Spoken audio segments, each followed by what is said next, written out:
My name is Mike Clelland, and I have been, over the last few years, kind of immersed in this research, partially on myself, and then partially on the work I've been doing with owls and the UFO experience. And less so, I mean, it sort of bleeds over, the owl thing bleeds over into a lot of other things. But my life has taken a huge flip-flop in the last few years as I've feel like it's been sort of full-time work doing this. And up until then, it had been more or less starting in 2010 or so. It had been something, sort of a hobby that I took very seriously, and that has all since changed. I take it very seriously now, and I've been trying to do writing work. I had an initial experience with owls in October of 2006, which is over 10 years ago now.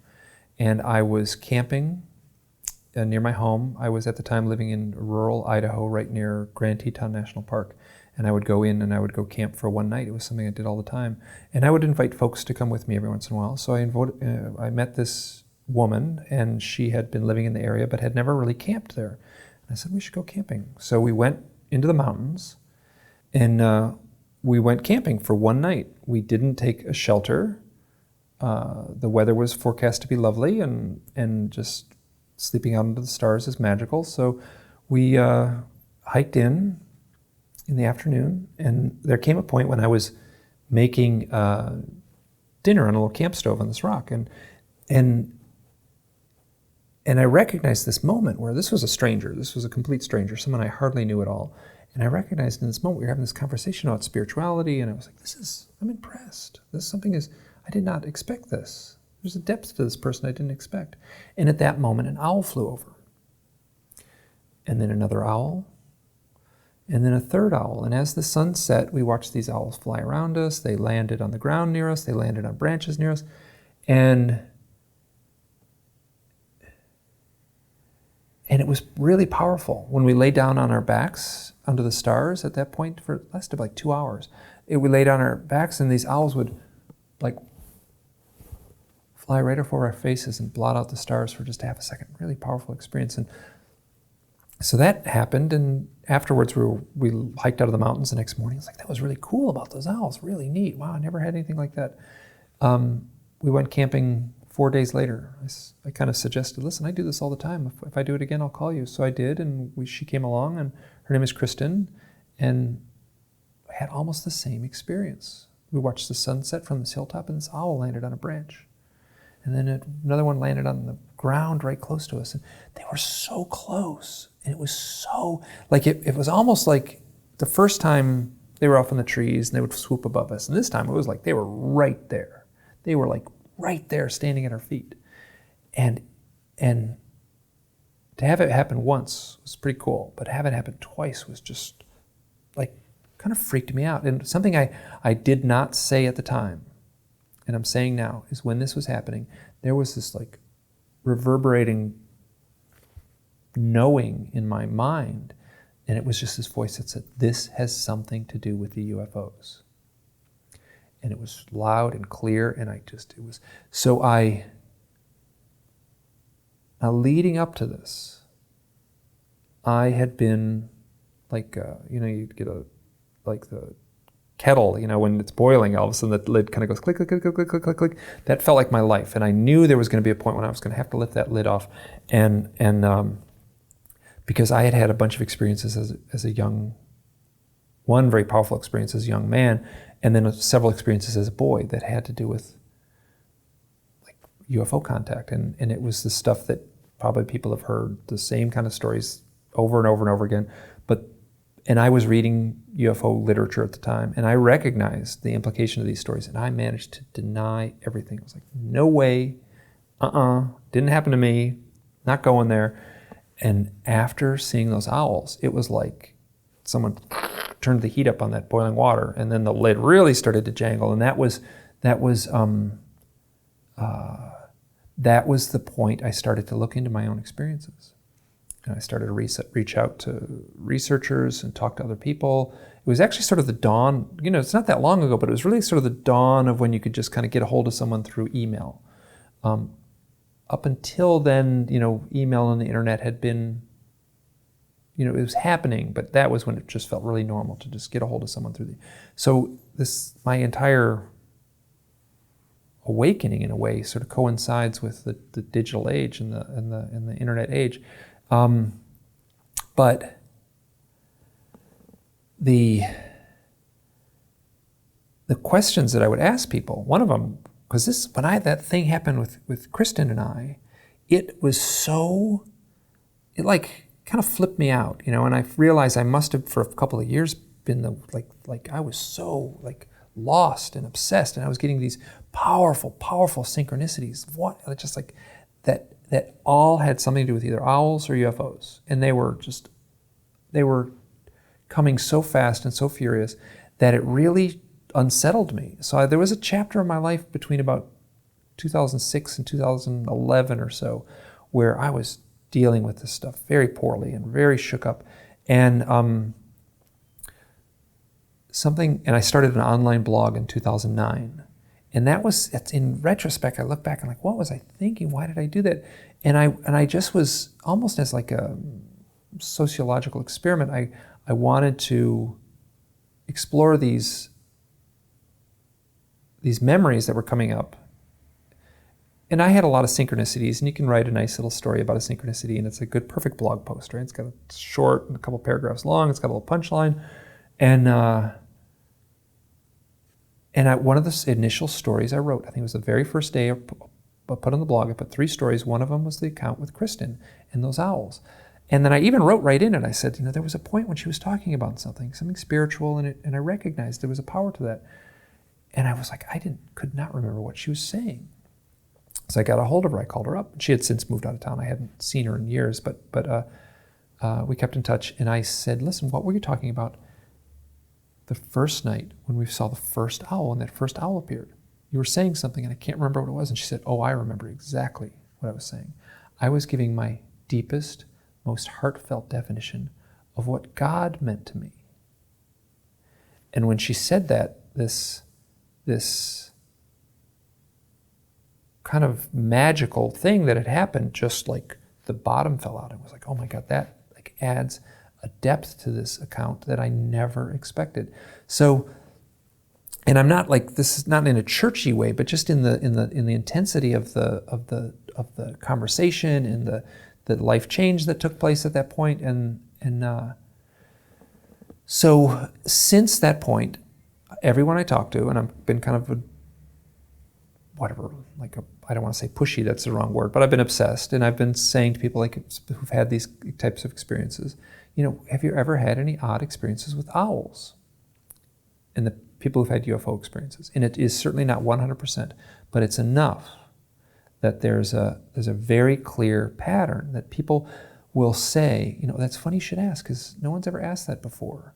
And I did have this weird experience with owls, and I started collecting those stories, and I started archiving them, and I started writing them up, and I started putting them online, and I eventually put a little essay online, and then eventually I wrote a big fat book about these experiences that people are sharing that are in connection with owls. And there's a strangeness and depth to these accounts that makes it seem far too simplistic that we're dealing with little aliens flying a metal spaceship. Something more elusive is taking place than that simplistic definition. After that initial set of experiences with the owls and the synchronicities, and looking into my own experiences, aggressively, okay, I need to get to the bottom of this, there was this sense I'll just work on this for a little bit. I'll go talk to some people, and I'll come to some conclusion, and I'll just move on. And that's not what happened. It felt like the trapdoor opened, and there was a depth to this that I didn't expect. And I wish I had a perfect conclusion for this. I wish I had a perfect way to sum it up. I don't. There's some things that fit very well, And a lot of it is speculation. You know, it's kind of like if the old shaman sits by the fire in the village, and all the children of the village are sitting around, and the shaman tells a story, and it's a parable, it's a sort of metaphor, and it's kind of open-ended. I think it's the shaman's role not to say, and here's the meaning, here's the symbology of it. You know, this happened like this, and this is what the deeper meaning is. That's what I'm sensing. These stories have like a mythic, poetic quality at times. And it feels like that information is showing up in these messages from these owl encounters. I mean, certainly there's information imparted in when you read through the abduction literature, and there's also sort of an implied message that shows up with these owl encounters. And it feels like that, you know, when you want to write a sentence and you're typing it out and you want to make a bold statement, you just hit an exclamation point at the end. In a way, the owl is the exclamation point in these accounts. It's a sort of a presence. Now, owls are not like bunny rabbits. They have a very, very intense presence. And people just, if you see an owl on a tree at sunset, there doesn't need to be anything paranormal going on. But you can say, like, that is, like, even little owls are very intense. There's something very ominous about them. And I think we all recognize that. Anyone would. And so they have like this archetypal power. And the owl itself is like all across the world's literatures. So one of the premises and one of the ways I tried to frame this for my own like sanity and well-being as I work on these projects is how do these old myths, how do they reoccur present day? And I feel like they are, because what you read the old, you know, sort of folklore about the owl is a messenger, the owl can see into the darkness, the owl can travel into the darkness, the owl is wise, the owl can return with a message, the owl is the totem of the shaman, the owl is the totem of the initiate, the owl is a link between our world and this nether world. And when you put that in the context of the UFO lore, it works very cleanly. So my sense is that these myths emerged out of somewhere. They emerged out of people's real experiences, and these real experiences are showing up now, present day, with these owls and with people who are having, I mean, to call a UFO encounter an initiation experience, that's one way to frame it. That seems a fair way to try to wrap your mind around it. And that the owls would show up. So like the text normal story, right? So someone's sitting in the woods, they're walking through the woods, they look up there and they say, hey, look, there's an owl. Moments later, a flying saucer or a triangle-shaped UFO flies over. I've got that one so many times in my records. And then so that's like, they see an owl, they see a UFO. I've got that in so many variations. They see a UFO and then they see an owl. They hear an owl and then they see a UFO. They hear an owl, they look around for where the owl is, and then they are drawn to the attention. Like literally, they're facing this way, they hear an owl behind them, they turn and look and see a UFO. So there's some, like whether it's an orb of light or whether a structured metal craft or whether something very trippy, like people will talk about these multi-dimensional sort of crystalline craft that don't really seem to be in our reality space. So it's not so that to try to come up with a summation has been very difficult. So all I can say is that there is definitely a connection. And when you start pulling on these threads, it presents itself in a mythic archetypal way. What most folks in the UFO research community associate owls with is the screen memory of owls. It's very common for people to say, oh, I was driving down the road at night and I saw this great big owl and I pulled right up to it and it was looking at me over the hood of the car, and then I drove on, and when I got home, I was home a few hours late. That's a classic thing. Then if they went through hypnotic regression, this is certainly something that comes up, and hypnosis is a tricky subject, and I'm cautious not to put too much weight into that. But the hypnotherapist might ask, oh, so describe this owl. And the person under hypnosis might say, well, it's got big black eyes, it's about 4 feet tall, it's got a little spacesuit on, it's got a big bald head, and so they're describing something that's not an owl. The implication is that there's a psychic projection coming from these alien beings that is somehow projected into the mind of the observer. And instead of seeing a little gray alien, which would be scary, they instead see an owl. Now, there's all kinds of other things too. They can see deer and clowns and raccoons and cats, and Jesus shows up in this too. It's not uncommon for people in this context to say, like, oh, I saw Jesus on the side of the road, and it didn't make much sense. And so, now Dolores Cannon, who studied this subject in depth, she was at a point in her life when she was at a meeting with her colleagues, and she was doing what amounted to rather straight therapy, like a clinician or a counselor, straight therapy with using hypnosis, quitting smoking, alleviating tension, that kind of type of stuff.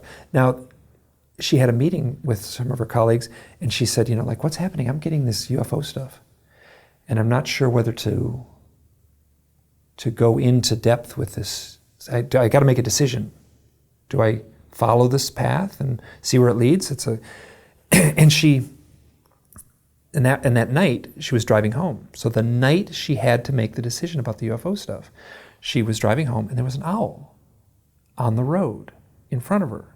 She pulls right up to it, and this is something I've heard many times, and I just mentioned it before. The owl's looking at her above the hood of her car. Now, owls can get pretty big. They're pretty big birds, but they are not big enough to look over the hood of a car. Even a small car, a big owl, you're not going to see it from the driver's seat if you pull right up to it. So she pulls right up to it, and it's looking at her. And then she said she felt bad. She didn't want to hit this thing. And it flew up the road, and then she got closer, and it flew up the road, and it led her to her house, and then it waited at her driveway when she turned in. Years later, she was at a museum of natural history in London. She had been speaking in London, and there's a big glass case with all these owls. And she walked and looked at every single owl, and she realized right away that what she saw wasn't an owl. It didn't match any of these owls, and none of them were big enough to match what she had seen. And so this is this funny gray zone, right? She doesn't have any claims to have had UFO contact, right? She describes the owl flying down the road, right? And that's not what like an alien can do. So, but she's also having this. She's clearly, her memory doesn't match what a real owl would, how big it would be. So there's this foggy netherworld to try to, like, we'll never have a true answer to what she may or may not have seen that night. But to me, the most important part of the story is that was the night she had to choose. She chose, obviously, she went down the path of doing UFO research. So that, to me, is the most important part of the story. And whether that was so you talk to a UFO researcher, right? Someone who does abduction research. Say, hey, you have any stories about owls? And they'll like, oh God, I've got owl stories. Sure. And then they'll describe the screen memory aspect. They'll tell people, oh, they see owls, and we do a little investigating, and it seems that there's some sort of psychic projection. And that that's very interesting in and of itself. But I've tried to take the step past that, and the owls that I saw with Kristen that night, those were real owls, no doubt. Little owl, they were owl size. They were doing owl things. We were like right next to them. We could see their feathers. They were owls. So the real owls that show up in the context of this stuff, for me, is much more interesting. There's a story, guy's driving down the road, an owl plops out of the sky and falls and like out of the blue sky and lands in the road in front of the car and is flopping around like it's disoriented. So he stops the car, and then he looks up, and there's a flying saucer above the road. It almost feels like the flying saucer like disoriented the owl. The owl, like the one animal on Earth with, the some of the best hearing of any animal in the world is the owl. So did the UFO like emanate some noise that like attracted the owl and then stunned it? There's no answer to these questions, but that the owl would be in the context of the UFO experience. If we turn the clock back a few hundred years and we were in a little village and we had a powerful owl experience, we could walk to the shaman in the village and sit in his teepee, and he could give us the folklore of his tribe and the wisdom of his tribe that had been passed down to him, and the shaman would see it completely in a different way than, let's say, the modern nuts and bolts UFO investigator. If the nuts and bolts UFO investigator had an owl account, they may dismiss it outright. Well, that doesn't have anything to do with this. We'll just crumple that part of this thing out. We'll throw it over our shoulder and not put it in the wastebasket, unless it perhaps is in the context of the screen memory issue. But my sense is that spiritual is such an easy word to use, but my sense is that there's a personalized connection between these owls and the experiences that people are having. And the owl would be there as a one woman, her name is Jacqueline Smith. She said, and actually she was channeling at the time. This gets I've gone to all the lengths I can to try to get answers. So this woman channeled, and I asked her the question, why owls? What do they have to do with it? And she said something so wise. She said, they are here to announce initiation. And that little phrase, 2 words, announce initiation, felt so perfect. She didn't know the context of why I was asking that. So the person in the forest sees an owl, looks up and sees a UFO. If you see that in that context, announce initiation, it has a more poetic resonance, at least for me. Maybe I'm latching on to things that for my own personal reasons, but I've been trying to be as open-minded and explore these ideas in every way I can. There was a point when I was seeing so many owls, starting with that event with Kristen in the mountains. I was seeing so many owls. I would ride my bike and there'd be an owl off on the fence post way off in the distance. I would drive the car and there'd be an owl way out on a telephone pole over there. And it was making me crazy. I was just like, stop. So I literally walked into the woods and I announced aloud, I said it aloud. I said, this isn't working. I cannot deal with this much. If you want to get my attention, being off on a telephone pole in the distance ain't cutting it. I'm not going to pay attention. I'm not going to pay attention unless you cross my path. And a couple days later, I was riding through this little town on my bicycle, the town I was living in, and as I was riding, I was like, all of a sudden there was this owl in a tree, and it just like flew right in front of me, crossed my path, eye level, almost close enough to touch as I was, and then kind of flew up and landed on a tree on the other side of the road. And that started happening over and over again. That was the change. I made a declaration, like, I'm not going to pay attention unless you cross my path. And that's what I got.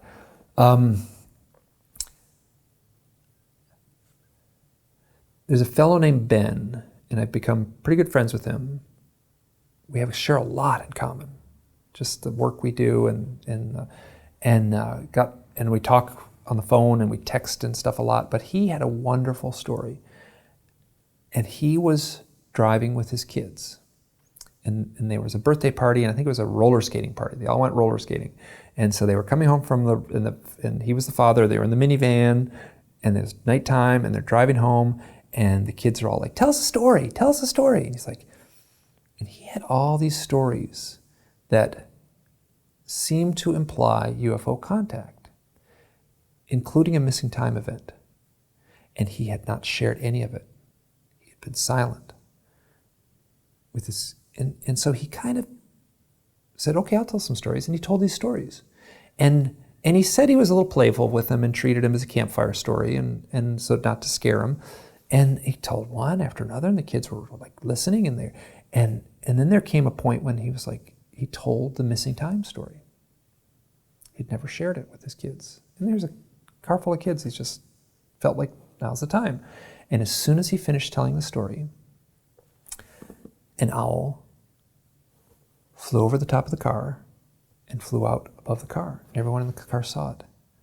And his initial thought was, because people who have these experiences will have a lot of synchronicities and powerful coincidences. And his initial thought was like, oh, how corny. An owl, like how cliche.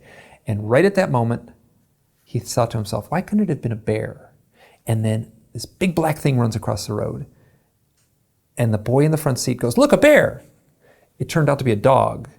But he said, when this happened, it was like, he finished his story, the owl flew, he thought it should be a bear. The boy says, look, a bear, and a dog ran across the road. It was all like just like one singular event.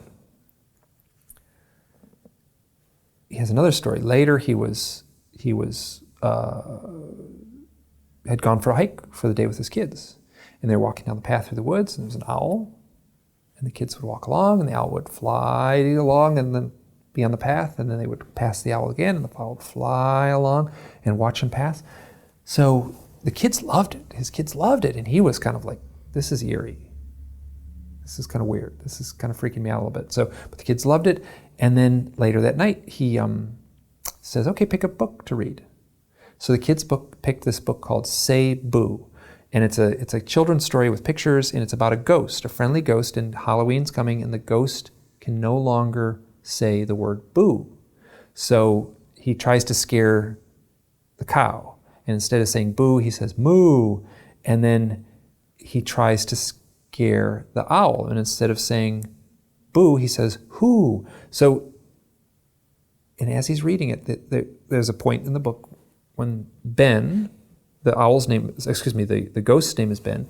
He's reading aloud, and he said, and then Ben looked up in the tree and saw an owl.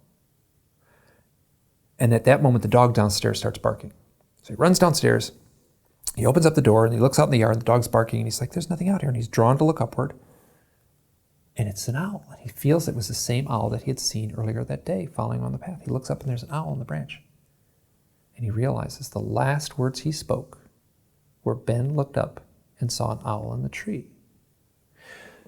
So in the context of writing this story up and putting it in the book and describing it, it's not my story, right? It's his story. So I feel like so I sent it back, and he was great. So he would say, oh no, let's change this line here. It was a little more like this, and here's what I was thinking.